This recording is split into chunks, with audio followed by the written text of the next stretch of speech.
Well, then, once again, welcome everybody. My name is John Wyrick. I'm going to be one of your speakers here today, but I'm really excited because I don't have to do too much talking on this afternoon's webinars.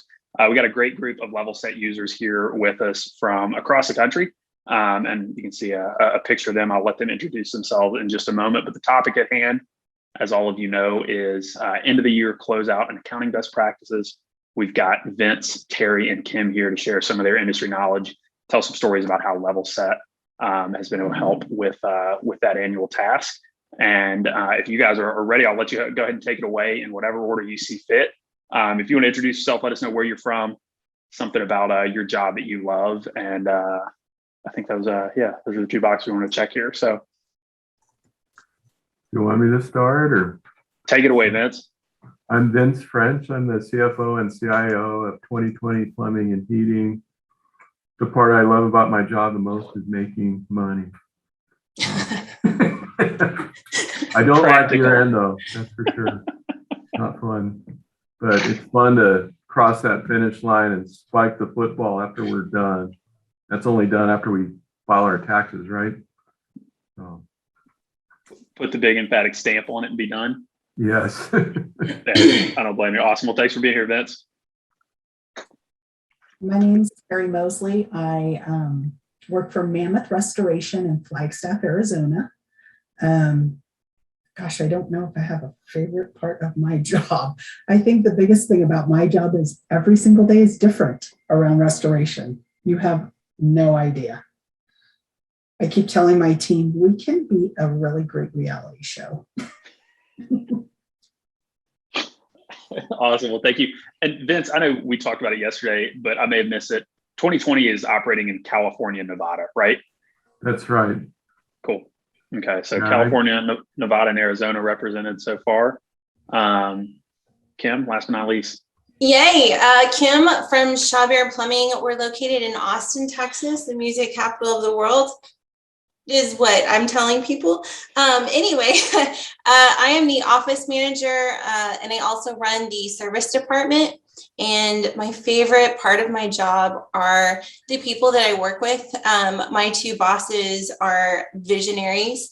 They have a very clear goal in mind, and being around people like that is absolutely inspiring. And so I really love working for this company. Awesome. I'm going to be in Austin even sooner. I'll fly out there next week. So I'll be getting some of the good fall weather. Well, if you are a first timer here on a LevelSet webinar, thank you for jumping on. If you've been with us before, then you know how these are going to go. I'm going to turn over the steering wheel here in just a moment. We've got a few topics and questions that our speakers are going to cover here. Absolutely encourage anybody who's on the call here today, please use the Q&A function here in our Zoom chat. If somebody says something that catches your interest, if you want to ask about a topic that we don't cover, more the merrier in terms of the questions. And with that, I'll go ahead and kick us off here with our first question. So topic of the day is end of the year closeout. To get the conversation flowing here, I wanted to hear from our group, if you could talk a little bit about what end of the year reporting looks like for your team. And, just as importantly, when it usually kicks off or gets going each year.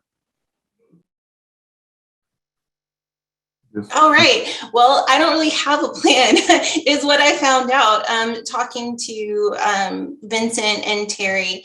They seem to have a very clear plan. So it actually spurred us to kind of sit down and talk about it. And LevelSet was absolutely the cornerstone. We looked through our open invoices. We looked through our invoicing system. And I found out yesterday that I could integrate the two. So even better. Appreciate it, Kim.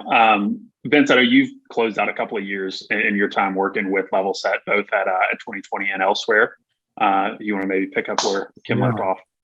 Yeah, I've been involved using LevelSet, I want to say since 2016. I was with another company called Hub Construction Specialties, and as far as the year-end reporting, it's really important, that our books are clean at year end. It makes it a lot easier to do all your account analysis, particularly on accounts receivable.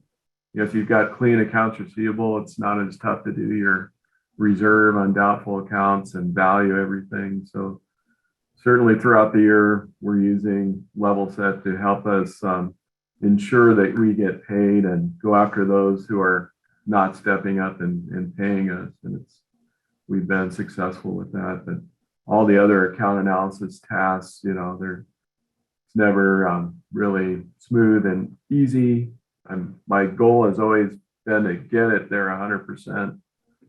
But yeah, it's always kind of a tough thing to reporting. I mean, we have to report to banks. We have to report to a valuation firm since we're an ESOP, and report to our insurance company, our financial statements, and then of course to the government and internally as well.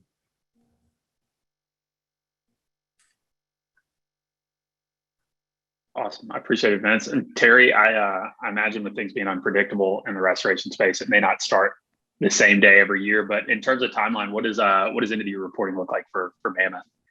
For sure. Our reporting starts probably end of October.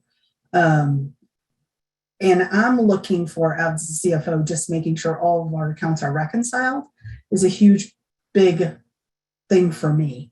And making sure things have been cost coded properly and correctly, so they're all going to the right spot. And we've not used this is our first year using LevelSet, and we've used it about 6 months. And I am pulling reports for my receivables strictly from LevelSet. And so we have been using that reporting function pretty much the whole 6 months. We're looking at receivables every week, so that it's not just an end of the year report function. Some of those like protected versus unprotected views that you're talking about, Terry? Correct. Yeah. Awesome.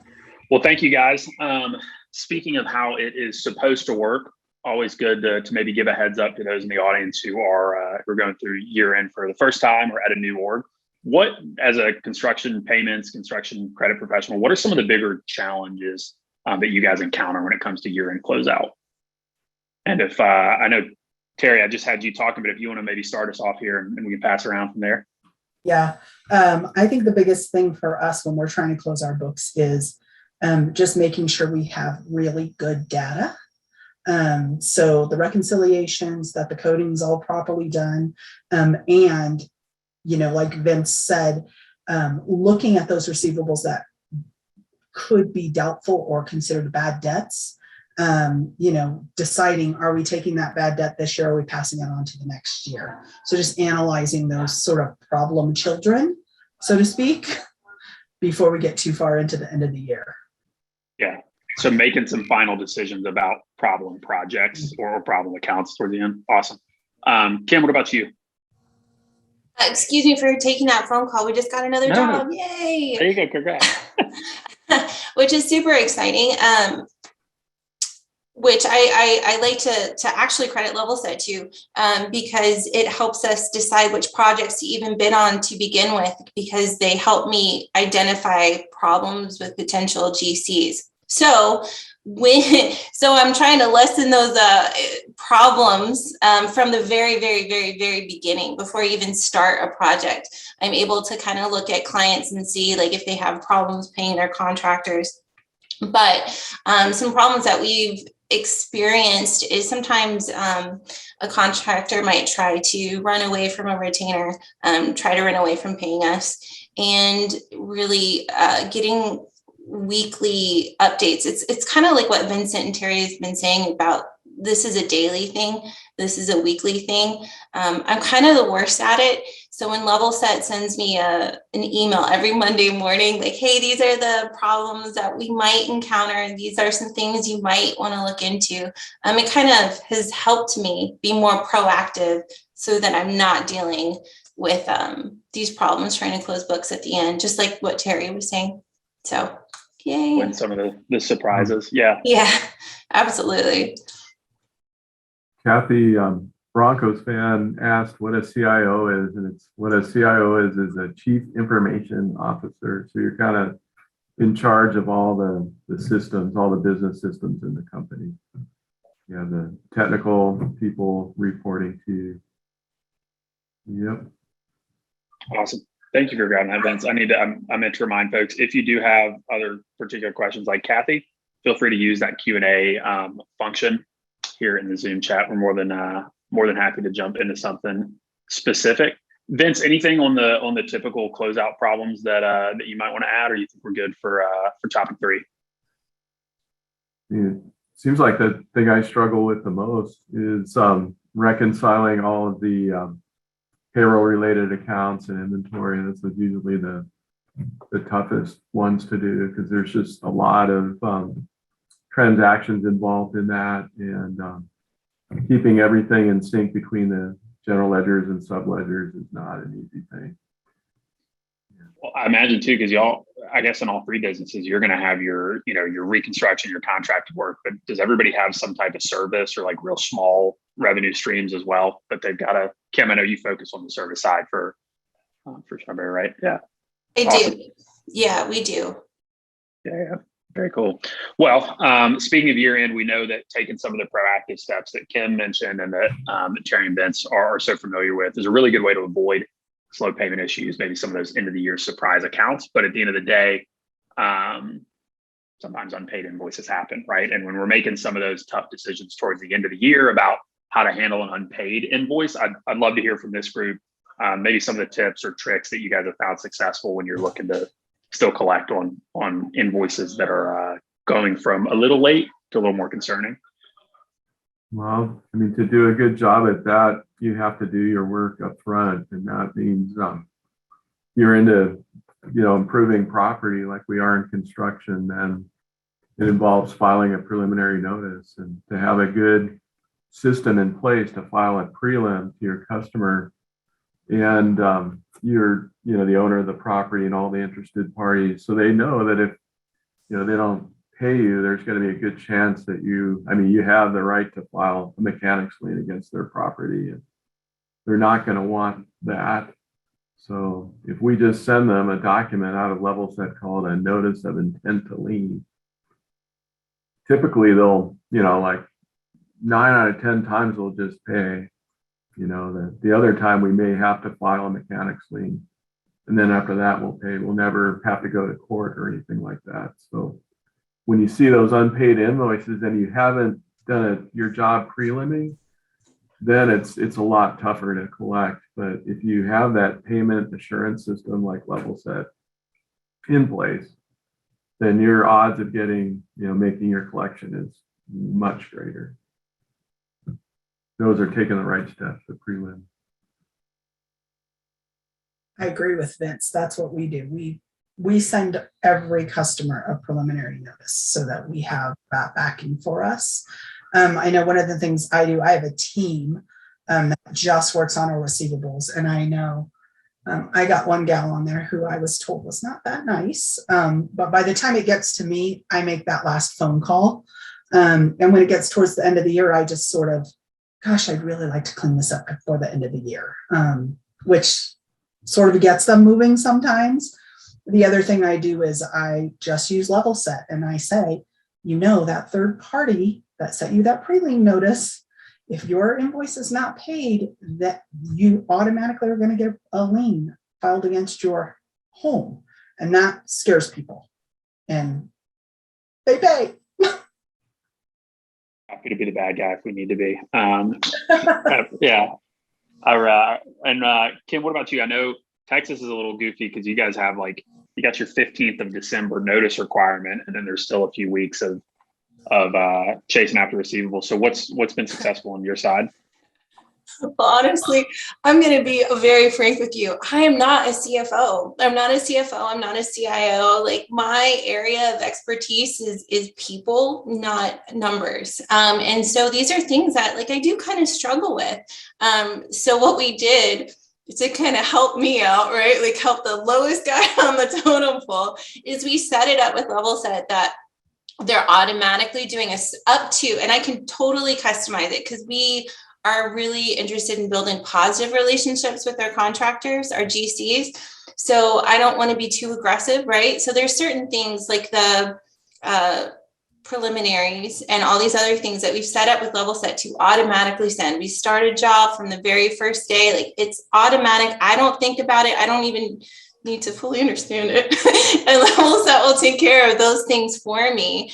And then it gives me a little bit more control when we're monitoring our invoices and we're seeing they're not getting paid. Okay, now this is where I struggle because, like I said, I'm a people person. I don't like to anger people. And sometimes I feel really intimidated by the whole process.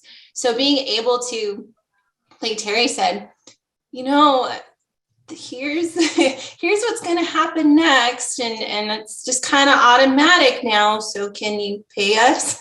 And it does. It really spurs people into action. And having that notice of intent, it does all the hard work for me. And it makes me seem much not bigger, but it makes our team look stronger that we have this backing of this third party. So it makes people not want to try to push you around. So I love that. Honestly, it makes asking for money that we've earned a lot easier. Absolutely. I appreciate that. I want to come back in just a minute to like how you guys use some of your people resources around this, but there were two quick questions. So we had one question: what if the contract states that you need to keep the job free from liens? So not an attorney, but we can certainly share some resources that our attorneys have written. The short version of the answer to that, there's only 2 states that make it legal or binding for a company to contract out of their lien rights. A lot of general contractors on a job or parties furnishing labor may need to keep the property free of liens for the purposes of paying their vendors and, you know, due diligence in terms of cash flow. But if you have more specific questions about like how your state handles no lien requirements or jobs around lien rights, absolutely reach out and we can investigate a little bit further. Kathy, you asked, do you encounter resistance from new customers when you send the prelim lien notice before the job even starts? It seems harsh when we just worked hard to win the customer. So being cognizant of those customer relationships.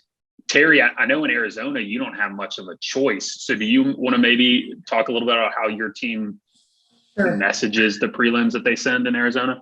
Yeah, in Arizona, we're required by the state because our restaurant company we do construction as well. We are considered a construction company in Arizona. And Arizona law requires us to send a 20-day preliminary notice or we lose all our rights to lien the property after the fact. So we have a template that goes out with our email and our hard copy version to our customers. And it's just a nice little letter that I wrote. And I just explained Arizona law requires us to do this. There's no judgment based on who's going to pay or who's not going to pay. This is just what the state requires us to do. And I also remind them that it is not a lien. Lots of people get real confused when it says preliminary notice or sometimes it says pre-lien. They panic and they think, I take phone calls all the time about it and have to explain it to them. But, I most of the time make LevelSet and the state my bad guy. Yeah. We can use your financial institution or whoever requires you to do it. Yeah, it's not us. And it's normal. It's a normal business practice in construction trade, no matter what you are. It's very normal. All the generals seem to know it's coming. It's just some of the subs who are kind of new. Yeah. And you just tell them, well, it's required, by our banks or our suppliers, and then they get it. Yeah.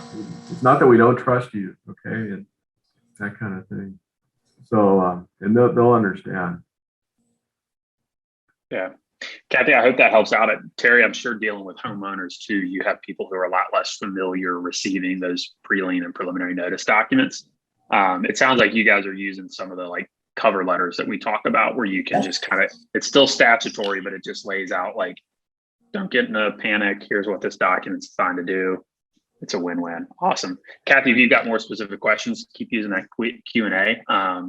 Otherwise, I hope that helps out a little bit.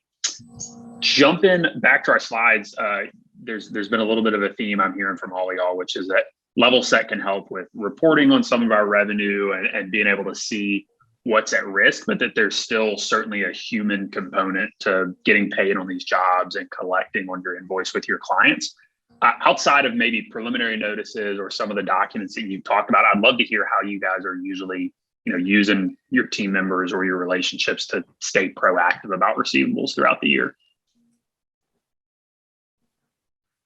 Well, in this season of COVID-19 and all that, we've had a lot of people, in the office. It's been, I didn't think it was going to be effective at the start, but it's turned out to be effective to send people home and work. And kind of what I've done is I've put together metrics, for collection. Like with your phone systems today, you can see who's making calls and who's getting the incoming calls, and and then with your ERP system, see who, how much in money you're bringing out. With LevelSet, you can see how many prelims, people have filed, and how many releases they've done and so forth. So you can see all this business activity that's going on and monitor it, make sure everybody's doing their work and is being proactive about collecting money. So that's where these systems can be really helpful in working remotely. Also, these tools like Zoom and the Microsoft Office on the cloud, where you can work interactively, have been really helpful in being proactive about collecting, just using all these tools that we have now. We have monthly billing. We have monthly billing meetings at the first of every month where we kind of review what the last month looked like, where, if we were paid, if we weren't paid, and then we kind of start like filtering those problems out. And then we're also being very proactive in like, okay, what are we going to bill for this upcoming month? What are our goals? And we check in about halfway through the month. We have weekly meetings with our supplier, and that's always a good reminder to kind of see if we've been paid before we start paying them. So that's been helpful. We use Asana, and we're able to put templates together and like use those as reminders, along with my weekly emails from LevelSet, which I adore. That also helps me out so much. It's like Vincent has been saying, creating systems in place that are automatic, that you don't have to think about. And those emails are genius. But also, like you said, Kimberly, that personal touch, having a meeting every week, going over those statistics and things, just so they, your people kind of know that we're watching how everything's going, that kind of thing. But makes it really effective. Yeah. Our company is a little unique because we're restoration, and so our homeowners might not be our customers. The person paying the bill is the insurance company. And so we have found with our receivables, they're not all under 30 days. With insurance companies, we could go 60 and sometimes 90. But I have found too that personal touch, like Kim says, like just reach out to an adjuster, make a phone call. I think with COVID, we're all craving connection. And, we're all trying to do a job and just sort of do the best we can do at it. And so we are constantly in communication with our adjusters, who are actually pushing the button to say, yeah, we're going to pay you. And our homeowners that are paying out of pocket are usually not a problem, because they already know what's expected and what the bill's coming. Yeah. Restoration is its own fun, fickle little beast, isn't it? When you've got cash flow for the project coming from the people not on the project, it can be a little complicated. Yeah. Awesome. Well, I appreciate that. We've got two more quick questions, and then we'll make sure we leave some time for any live questions. The first one here is going to be specifically around lien rights management. So I just for those in the crowd who may be a little bit newer to lien rights, I think that there can sometimes be just a disconnect between like, how does a prelim connect as much to my AR and my collections process? If anybody wanted to just kind of walk through how their team thinks about protecting lien rights in line with receivables, that would be a good place to start. Well, I can talk about my receivables. When I have been with my company for about 18 months now, and when I got here, our receivables were over $1 million. There was not a pre-lien, any kind of system in place for that at all, and they weren't doing it, and they were not collecting a lot of money. And I was telling John yesterday that our receivables are down 70%. We have less than 20% of them over 60 days. And I credit LevelSet with that because we pre-lien every single job, whether it's $500 or it's $500,000. And it has made a huge difference for us. And the system that is in place is something I don't have to think about. Someone else is doing that behind the scenes for me and covering my butt. Yeah. I mean, kind of like I was mentioning before, I mean, giving that prelim notice up front just kind of, you know, it serves its purpose. It puts everybody on notice, you know, that my lien rights are in place and protected, and that if you're not going to pay me, I could have a piece of your equity in your property if I enforce it. So they don't want that. So that's how it ends up helping you with collection. It's unfortunate we have to do all this extra work, but if you don't do it, you're giving up a free gift, you know, that the law gives us. It's really kind of a gift, this law that secures our payment. You don't have this in all industries. You do have it when you improve somebody's property, put you in a position to do it. So you got to take advantage of that. I think kind of from a different perspective, Terry and Vincent are very correct. Like legally, these things work, but there's also a little bit of a mental shift when you protect your rights proactively. A GC, if you think about their job, a general contractor, when you think about their job, they are managing a bunch of little subcontractors, and sometimes there's a hierarchy in how they decide to pay. And it's a little bit of a trickle down effect. And I don't want to be the lowest guy on the totem pole. I want to get paid for my work. I want to be able to pay my supplier. And so when I am proactive, when I'm sending those prelim reports, when I am protecting my rights, I'm standing up and I'm letting these GCs know, like, hey man, we're on the same level set, right? And it really helps. I mean, it helps them keep in their mind, like, okay, like these guys are legitimate. These guys deserve to be treated with, you know, the same amount of respect. Like we may seem small, but we're not. And we have the same resources that they have, and we know it. So it's a little bit of a mental kind of proactive game too. Yeah. I think that's a great point, Kim. You know, slow payment can happen. Sometimes an invoice is going to be late, but let's all be aware that we know the rules. We're trying to treat each other professionally, and we can communicate on a little more equal ground here when there are problems. Yeah. Awesome. Well, this is, I think we've covered a lot on this question, so I'll really just open it up if there are any final comments from the group around how LevelSet specifically helps with end of year. Otherwise, with the couple of minutes we have left, I'm going to introduce our non-panelists to some of the LevelSet tools really fast, and we'll make sure that we share some contact information for anybody that has additional questions. So not that it's your last chance by any means, but Terry, Vince, Kim, anything that jumps to mind when you think about LevelSet and end of the year that we haven't covered? Yeah. Well, just building on something that Kimberly had to say, you know, it also puts you got to worry about your customer too, because some of them may be good customers and they don't want to be prelim. And it can, it puts you in the position to manage that whole relationship with your customer. they're not all the same. Some of them like to operate differently.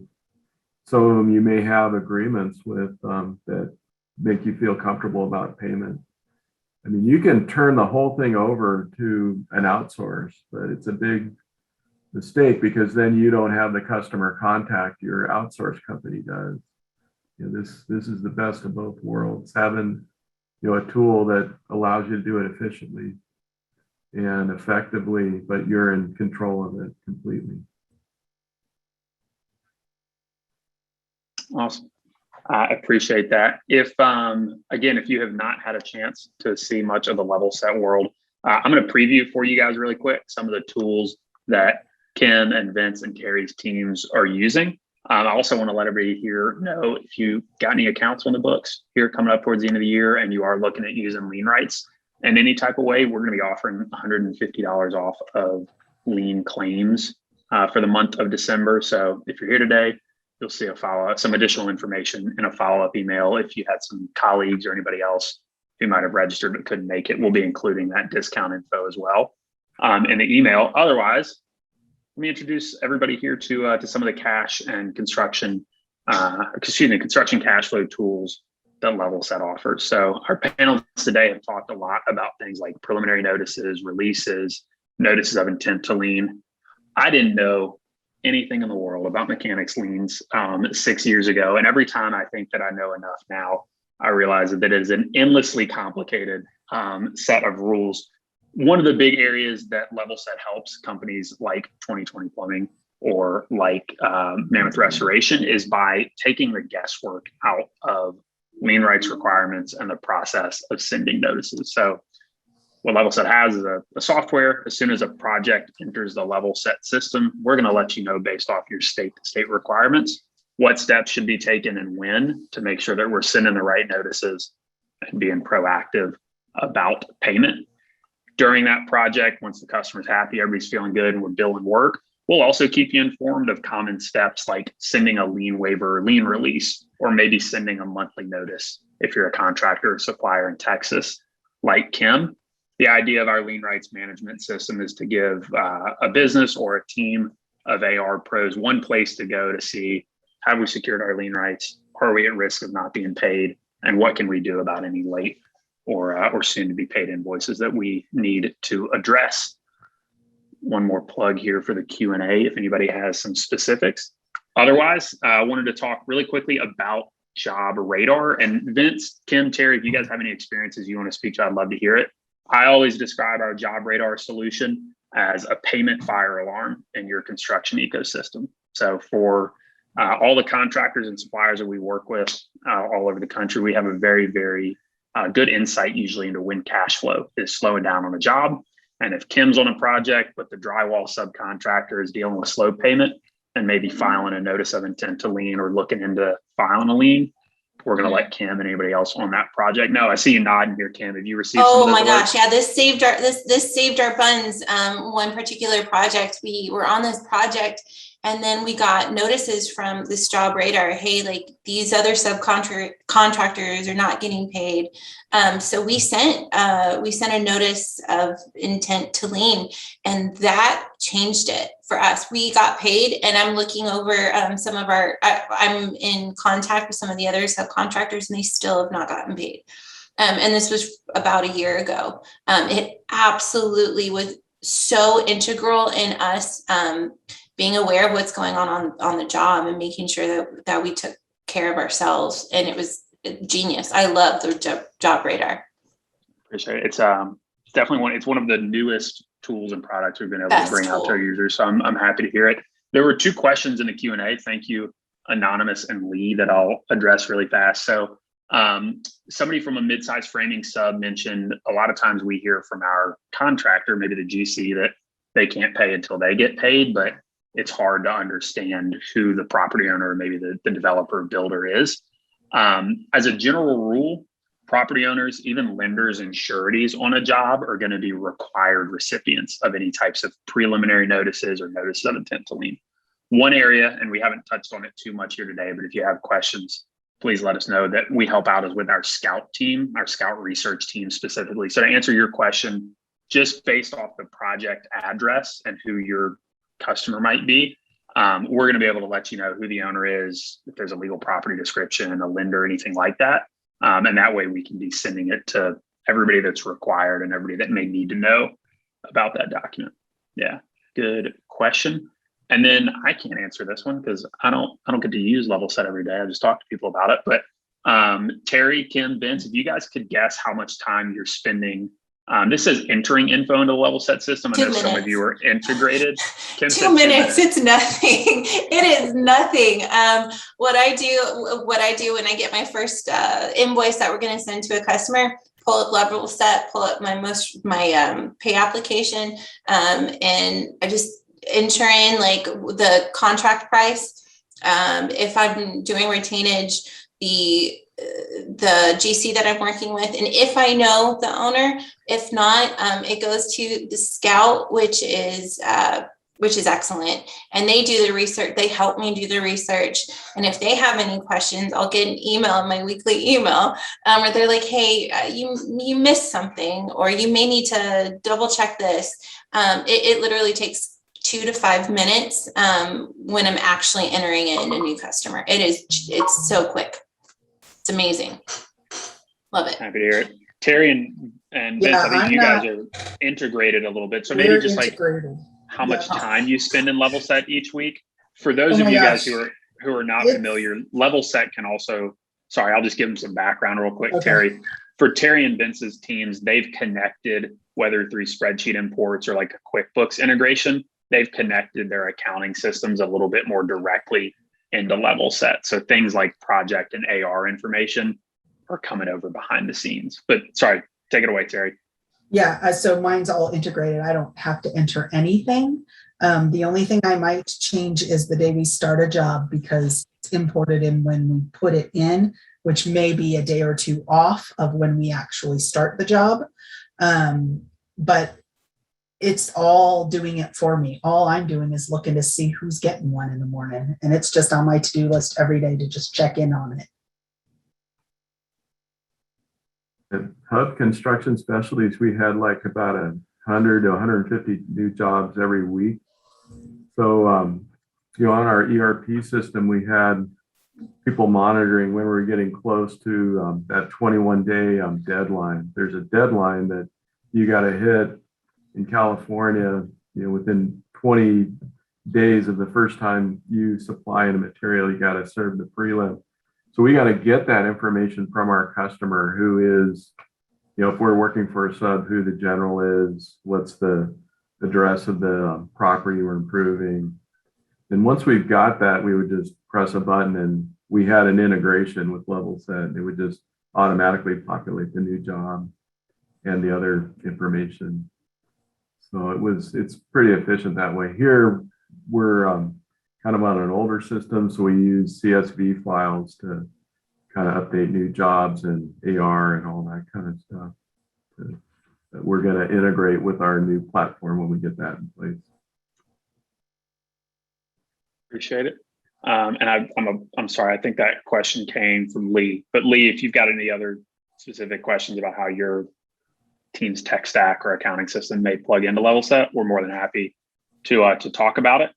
Last but not least, I wanted to introduce you guys to maybe a seasonally relevant product that we have here. It's called our Legal Guard product. So I'm not sure if any of our panelists here today are working with a member of our construction network, but we understand that sometimes you get to the end of the year and there are questions with legal implications, or there are accounts that are going to need to go toward litigation or whatever.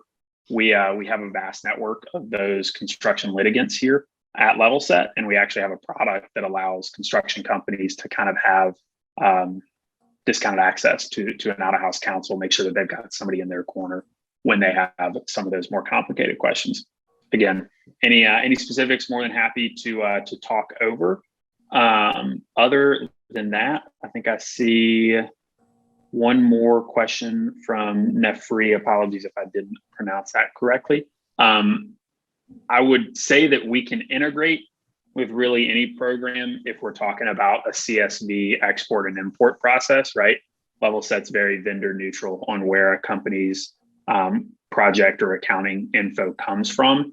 In terms of the we'll call them out of the box or native integrations that LevelSet has available. We plug in directly with QuickBooks Online, QuickBooks Desktop, Procore Financials, Red Team, which is for some smaller general contractors and builders. And we're working on additional integrations, but we work with folks who are on Spectrum, who are on foundation systems, Oracle-based systems, JD Edwards. We're open to whatever works best for y'all. With that, then we're coming up on time. If there's any last minute questions, throw a hand up to whoever you need to do to catch my attention. Otherwise, thank you guys for all being here. Again, we're excited to answer any questions that come up. We are offering some discounted lien claims and bond claims here through the end of the year. So as you're going through those end of the year books, if you have an account that needs a little bit of a kick in the butt, if you have questions about how LevelSet can help you guys in 2022 to get ahead of some of these end of the year headaches, we are more than happy to talk through that in detail. You can reach out at levelset.com/contact us. And I hope everybody has a great rest of the afternoon.